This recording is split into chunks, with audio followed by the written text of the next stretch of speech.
ताज्या बातमीपासून करूया। विधानसभेमध्ये 19 आमदारांचं निलंबन करण्यात आलंय।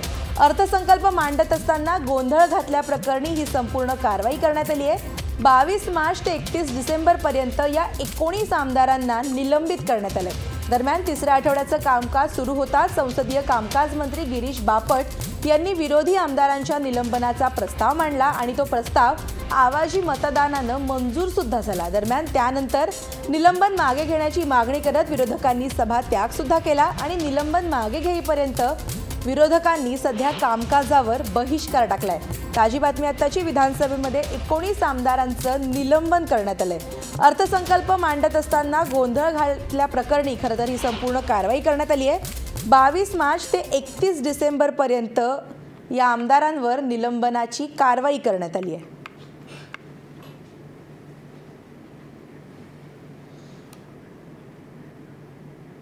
बघा, अर्थसंकल्प मांडत असताना संपूर्ण गोंधळ घातल्याप्रकरणी खरं तर आज ही संपूर्ण कारवाई झाली।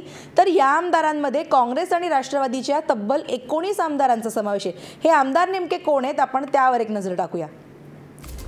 बघा, काँग्रेसचे आमदार अमर काळे यांचं निलंबन झालंय। राष्ट्रवादीचे भास्कर जाधव, काँग्रेसचे विजय वडेट्टीवार, राष्ट्रवादीचे आमदार जितेंद्र आव्हाड, काँग्रेसचे हर्षवर्धन सकपाळ, राष्ट्रवादीचे मधुसूदन केंद्रे, त्याचबरोबर काँग्रेसचे आमदार अब्दुल सत्तार, राष्ट्रवादीचे आमदार संग्राम जगताप, राष्ट्रवादीचे आमदार अवधूत तटकरे, त्याचबरोबर काँग्रेसचे आमदार DP सावंत यांचं निलंबन झालंय। काँग्रेसचे आमदार संग्राम थोपटे यांचंही निलंबन झालंय। त्याचबरोबर काँग्रेसचे अमित झनक यांच्यावर निलंबनाची कारवाई झाली आहे। त्याचबरोबर काँग्रेसचे आमदार कुणाल पाटील यांच्यावर सुद्धा निलंबनाची कारवाई झाली आहे। राष्ट्रवादी आणि काँग्रेस मिळून तब्बल 19 आमदारांचं विधानसभेतनं निलंबन करण्यात आलंय।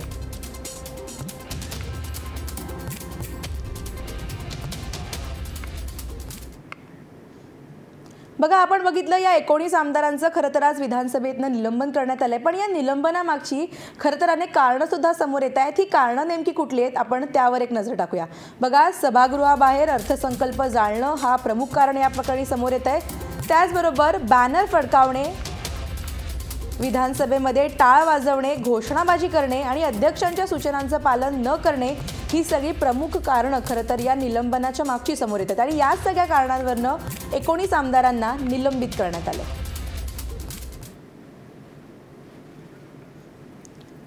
बघा, आपण बघतोय आजपासून खरं तर अधिवेशनाचा तिसरा आठवडा सुरू झाला होता।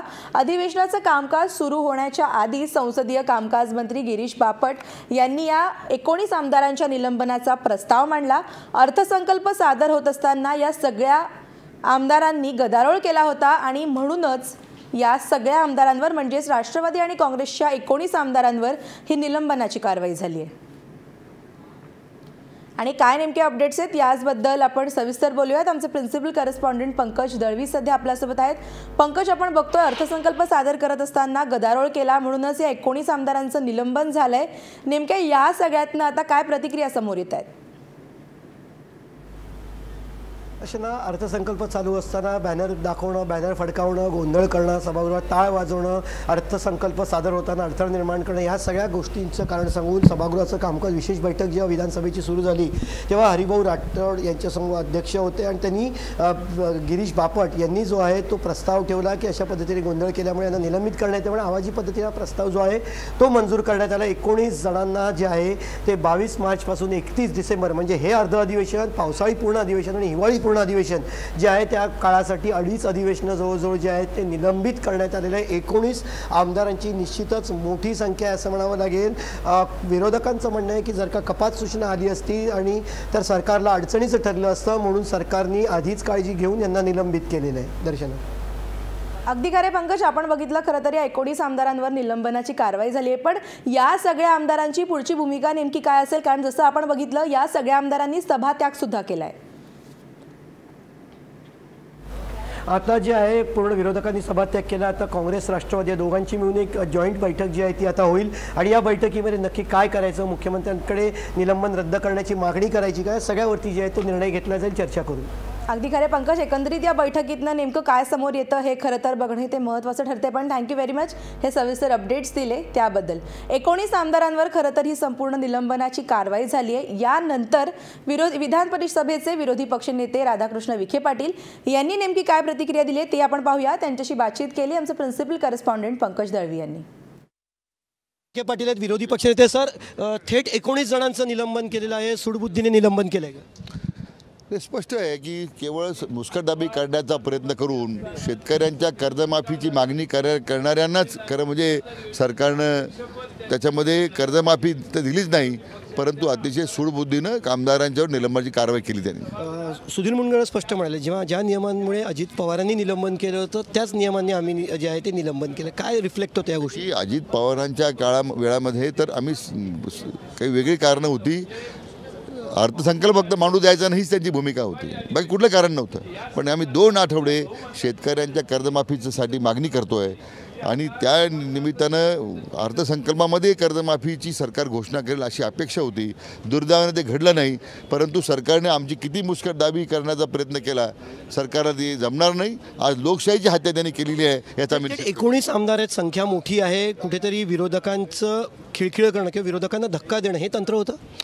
कपात सूचना आम्ही आणणार आहोत हे सरकारला माहीत होतं आणि कपात सूचना आणल्यानंतर कर्जमाफीच्या मुद्द्यावर आमचं बहुमत होईल ही सरकारला भीती होती आणि म्हणून आम्हाला खात्री आहे की त्या भीतीपोटी आज आमच्या 19 आमदारांचं निलंबन त्यांनी केलेलं आहे. विरोधकांकडनं कपात सूचना आली तर सरकार धोक्यात येईल ही त्यांना भीती होती, म्हणून थेट 19 आमदारांना निलंबित केलं असं विरोधी पक्षाचं म्हणणं आहे. कॅमेरामॅन राहुल जाधव सोबत पंकज दळवी, महाराष्ट्र वन, मुंबई. बघा, आपण बघितलं सूडबुद्धीनं खरं तर सरकारनं ही संपूर्ण कारवाई केली अशी प्रतिक्रिया आता विखे पाटील यांनी दिली आहे. तर धनंजय मुंडे यांची नेमकी या सगळ्यावर काय प्रतिक्रिया आहे ती सुद्धा आपण पाहूया. कुठेतरी गनिमी कावा आहे का अचानक 19 जणांना निलंबित करायचं आणि कुठेतरी कामकाज पुढे न्यायचं? ही लोकशाही पायाखाली तुडवणं हे गनिमी कावा म्हणत नाहीत. याला या न्याय मंदिरामध्ये, या लोकशाहीच्या मंदिरामध्ये पूर्णपणानं विरोधी पक्षाचा आवाज दाबायचा आणि त्याच्या पद्धतीचं काम या ठिकाणी आज या सरकारने चालू ठेवलं आहे. तुम्ही पण अशी कारवाई केली होती असा दाखला दिला. स्वतः अर्थमंत्री म्हणतात की त्यावेळेला अजित पवारांनी निलंबित केले. आपल्या माध्यमांना सांगतो की ज्या वेळेस अजितदादा पवार साहेब 2011ला अर्थसंकल्प मांडत होते त्यावेळेस भाजपचे हे सर्व आमदार, सेनेचे हे सर्व आमदार गोंधळ घालत होते. ते गोंधळ काही कर्जमाफीसाठी नव्हता, तो गोंधळ संजय गांधी निराधार समितीचं अध्यक्षपद हे आमदाराकडे राहावं याच्यासाठी त्यांनी तो गोंधळ घातला होता. पण इथं मात्र आम्ही अर्थसंकल्पाच्या अधिवेशनामध्ये शेतकऱ्यांची कर्जमाफी करावी यासाठी आम्ही गोंधळ घातला. हा मूळ फरक आहे आणि यामुळे जर शेतकऱ्याच्या मागणी करणाऱ्या आमदारांवर जर अशा पद्धतीनं कारवाई होत असेल तर हे सरकार किती शेतकरी विरोधी आहे हे स्पष्ट. 2.5 अधिवेशन जातं, हे अर्ध अधिवेशन, हिवाळी अधिवेशन आणि पावसाळी अधिवेशन पूर्ण या निलंबन केलेलं मोठा कालावधी आहे. हा मोठा कालावधी आहे. याच्या पाठीमागं खरं मोठं राजकारण असेल तर कपात सूचना आणायचा निर्णय या ठिकाणी विरोधी पक्षाकडून या बजेट झाल्यानंतर येणार होता. ती कपात सूचना आणली असती तर सरकारला त्या ठिकाणी बहुमत सिद्ध करावं लागलं असतं आणि सरकार जर बहुमत सिद्ध करू शकलं नसतं तर सरकार त्या ठिकाणी पडलं असतं. या भीतीपोटीच या ठिकाणी 19 आमदारांचं निलंबन यांनी केलेलं आहे. कपात सूचना आली असती तर सरकार अडचणीत आलं असतं आणि म्हणून विरोधकांच्या कुठेतरी मुळावरती घाव घालण्यासाठी अशा पद्धतीने निलंबन केल्याचं धनंजय मुंडेंनी म्हटलं. कॅमेरामॅन राहुल जाधव सोबत पंकज दळवी, महाराष्ट्र वन, मुंबई. बघा, आपण बघतोय सूडबुद्धीने हे संपूर्ण राजकारण केलं जाते अशा प्रकारची टीका खरं तर विरोधी पक्षांकडनं केली जाते आणि यावरच अर्थमंत्री सुधीर मुनगंटीवार यांचं नेमकं काय म्हणणं आहे हे सुद्धा आम्ही जाणून घेतलं. त्यांच्याशी बातचीत केली आमचे प्रिन्सिपल करस्पॉन्डंट पंकज दळवी यांनी. मौका सभी को मिलता है. आपल्या सुधीर मुनगंटीवार आहे. सुधीर भाऊ, भाजपला मौका मिळाला का तुम्ही विरोधी पक्षात असलेल्या गोष्टी तेव्हा सरकारने केलेल्या गोष्टींचा बदला घेण्यासाठी, परतफेड करण्यासाठी? मला वाटतं की मौका हा शब्द योग्य होणार नाही, कारण घटनेमध्ये ही तरतूद आहे की तुम्ही अर्थसंकल्प जाळता, ज्या अर्थसंकल्पामध्ये दीनदुर्बल, शोषित, पीडित, अंध, अपंग, निराधार, असहाय्य व्यक्तींचं स्वप्न, संकल्प हा पूर्ण करण्याचा दृष्टिकोन आहे. त्या संदर्भात जेव्हा अशी भावना तुम्ही व्यक्त करता, गोंधळ घालता, पेटवता अर्थसंकल्पाला, तर घटनेमध्ये ही तरतूद आहे.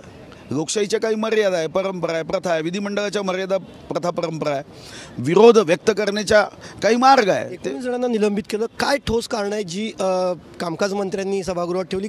कुठल्या ग्राउंडवरती त्यांना निलंबनाचा तुम्ही प्रस्ताव ठेवला? नाही, ठोस कारणं मागे अजितदादांचा अर्थसंकल्प मांडताना जी ठोस कारणं होती तीच ठोस कारणं आहे. पहिलं विचार, परतफेड केलीत का तुम्ही? उदाहरणं तीच देत आहे. परतफेड करण्याचा प्रश्न नाही. पक्ष कोणताही असो, कोणत्याही पक्षाला विधिमंडळाच्या मर्यादा परंपरेचा भंग करण्याचा अधिकार नाही. आणि मला असं वाटतं की प्रत्येकाने आपल्या मनाला विचारलं पाहिजे की मागची घटना आणि त्या घटनेचं विश्लेषण केलं तर तुमच्या प्रश्नाची उत्तर तुम्हाला सापडतील. पण यामध्ये कोणी सुटलं असेल तर तो मात्र विरोधी पक्षाच्या नेत्यांनी ते नाव लक्षात आणून दिलं पाहिजे आणि मनाचा मोठेपणा दाखवला पाहिजे. निलंबनाची कारवाई जोपर्यंत मागे घेत नाही तोपर्यंत सभागृहात येणार नाही.